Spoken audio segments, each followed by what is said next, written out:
Presidente, uma questão muito importante, o sistema político, aprovamos aí a cláusula de desempenho, como o senhor falou, que é muito importante, o fim das coligações proporcionais, agora o senhor está dizendo o fim das coligações majoritárias, mas é preciso aprovar o voto distrital. Nós precisamos reduzir o número de candidatos. Aqui em São Paulo, nós tivemos 1.400 candidatos para 55 vagas. E isso, além de encarecer a campanha política, ela acaba trazendo uma distorção. Muito difícil o eleitor descobrir em 1.400 candidatos qual é o candidato que ele vai votar para vereador. E o voto distrital faria com que valorizasse aquela liderança local. E isso pode voltar a valorizar a política. Como o senhor vê a questão do voto distrital como uma medida importante para tentar reaproximar o candidato do seu distrito, do seu eleitor? Ô, Dávila, você nem precisa perder tempo para me convencer. É o único partido que tem no seu programa, no seu estatuto, a defesa do voto distrital. Mais do que nunca, eu acho fundamental o voto distrital ser implantado no partido. Até porque nessas últimas eleições ficou claro que o poder eleitoral dessa rede de lideranças digitais, famosos influencers, é muito grande e desconectado da realidade da política, da vida pública, o que não acontecerá no voto distrital. O voto distrital obriga o candidato a correr as ruas, avenidas, as entidades da região, e com isso vai dar muito mais liga entre o eleitor e o candidato. Então, o PSD mais do que nunca está abraçado com essa causa, né? Nós temos dentro do partido quem fez o nosso programa, o nosso estatuto, que é um apaixonado pela tese do voto distrital, que é o Afif Domingos. O partido vai abraçar, continuar abraçado essa causa e vai mostrar agora para o Congresso Nacional que mais do que nunca devemos aprová-lo. Existe já um projeto do então senador José Serra, que foi aprovado no Senado e que hoje está na CCJ, e eu acho, da Câmara dos Deputados. Eu acho que poderíamos aproveitar e pegar carona nesse projeto para que a gente possa implantar. Eu, Dávila, sou a favor do voto distrital misto. Eu acho que ele é mais adequado para a realidade brasileira, onde metade dos deputados, vereadores, seriam aprovados nos distritos. Por exemplo, São Paulo tem 70 deputados federais. Você divide o estado em 35 distritos. Então, cada distrito elege um deputado e todos os partidos obrigatoriamente têm que lançar candidato. Até porque, se não lançarem, eles vão ser prejudicados na lista, porque os eleitos pela lista seriam baseados na votação que o partido teve entre os vitoriosos e derrotados. Então, se o PSD, por exemplo, tiver 20% dos votos nesses 35 distritos, somando o voto de deputado eleito e não eleito, vereador eleito e não eleito, você faz 20% da lista, 20% 35, os 7 primeiros da lista. E quem disputa pelo distrito também pode integrar a lista. Eu acho que esse é um modelo adequado, muito debatido já em outros tempos, que está maduro. E hoje, mais do que maduro, eu acho que é necessário o Congresso aprová-lo. Vai lá, Cássio. Ministro, prazer tê-lo aqui conosco. Foi dito sobre a situação do governador Tarcísio, sobre uma eventual ida dele ao PSD, mas eu vou pensar de outra forma. Supondo, e é muito provável que ele seja candidato à reeleição, ele disse aqui para nós, sim, inclusive, que a vontade principal dele é ser candidato à reeleição. O PSD, obviamente, estaria com ele neste projeto. Esteve lá atrás, por razões óbvias, imagino que estaria com ele. No entendimento do PSD, o vice-governador Felício Ramute é o candidato natural a continuar compondo a chapa do governador Tarcísio, ou até o senhor ou outro quadro do PSD poderia fazê-lo? Eu estou há 40 anos na vida pública e de 2 em 2 anos tem eleição. O vice é uma escolha do titular. É evidente que é discutido com os partidos aliados, não é? Então, essa é uma questão que será, caso ele seja candidato a governador, que é uma decisão dele, e é evidente que ele vai coordenar essa discussão com os partidos aliados. Eu vou ficar muito feliz se o PSD continuar com a vice, porque, afinal de contas, eu acho que é muito honroso ser vice de um governador com a qualificação do Tarcísio. Agora, presidente, eu queria te falar um pouquinho sobre sucessão na Câmara. A gente tem percebido vários movimentos, né, e algumas candidaturas que surgiram, outras foram se desidratando diante do apoio que Arthur Lira oficializou em torno do nome de Hugo Motta. E muita gente ficou olhando também para Antônio Brito, do PSD, se ele faria o mesmo. E por que a candidatura foi mantida. Por que o partido decidiu segurar essa tentativa de sucessão ali da cadeira de Arthur Lira? Na verdade, isso foi uma decisão na semana passada, quando do apoio do PT e do apoio do governo à candidatura do Hugo Motta.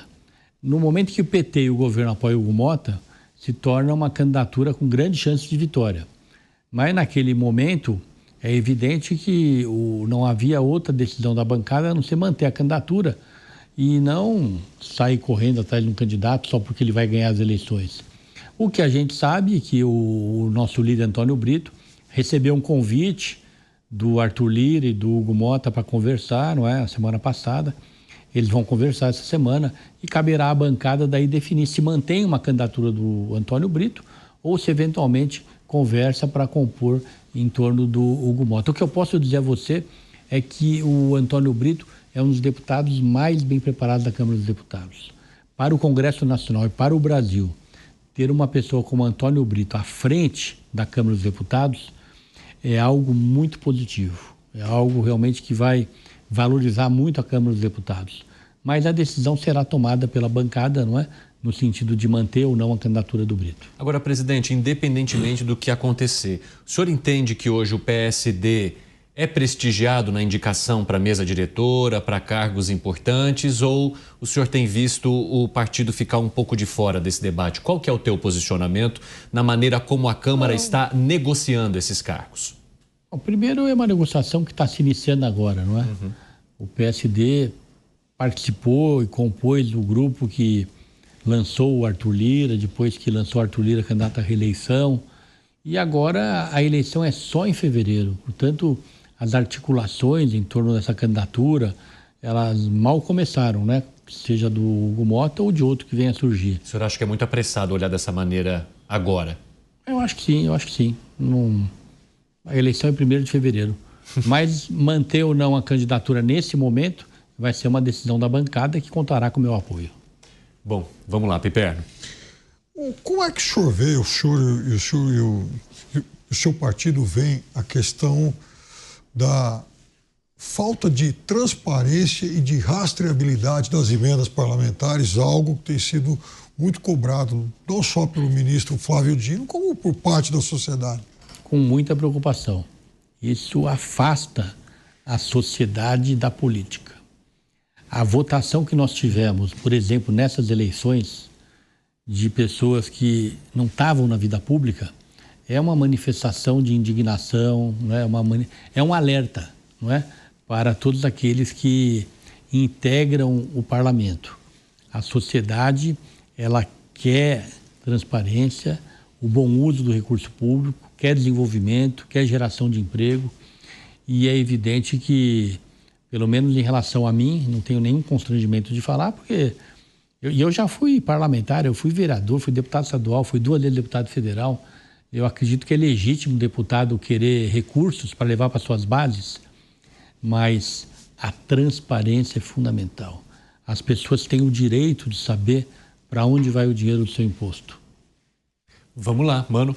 Presidente, eu queria ouvir a opinião do senhor sobre o debate a respeito de um possível pacote de corte de gastos que há muita pressão para que o governo federal possa enviar para o Congresso. Historicamente, a gente tem sempre um discurso na defesa da responsabilidade fiscal de forma etérea, mas quando entram debates concretos, aí é mais difícil ter quem, de fato, defenda um corte de gastos numa política pública. Na avaliação do senhor, qual é o caminho para dar racionalidade a esse debate quando ele se torna mais concreto e a gente poder, de fato, fazer com que o orçamento público caiba no que é arrecadado? Você aqui entre nós é um privilegiado, e você é um menino. Você não conviveu com a inflação. Nada pior para um país do que a inflação. Você tem um salário esse mês e no mês seguinte o salário tem o poder de consumo pela metade. E hoje, se o governo não investir no corte fiscal, na austeridade, ele pode ter sérias e desagradáveis surpresas em breve. Isso é dito, afirmado por todos os economistas. Portanto, eu estou entre aqueles que defendem, sim, um equilíbrio das contas públicas, que é fundamental para que a gente possa baixar juros, baixando os juros, você tem mais investimentos na produção, que com os juros que nós temos hoje, porque qualquer empresário vai investir na produção se ele pode ficar em casa, pode passear e o dinheiro rende muito mais parado no banco. Então, eu defendo sim esse ajuste, eu defendo sim esse rigor fiscal, porque é a única saída para que a gente tenha investimento, que a gente tenha desenvolvimento e para que a gente não tenha o risco da volta da inflação.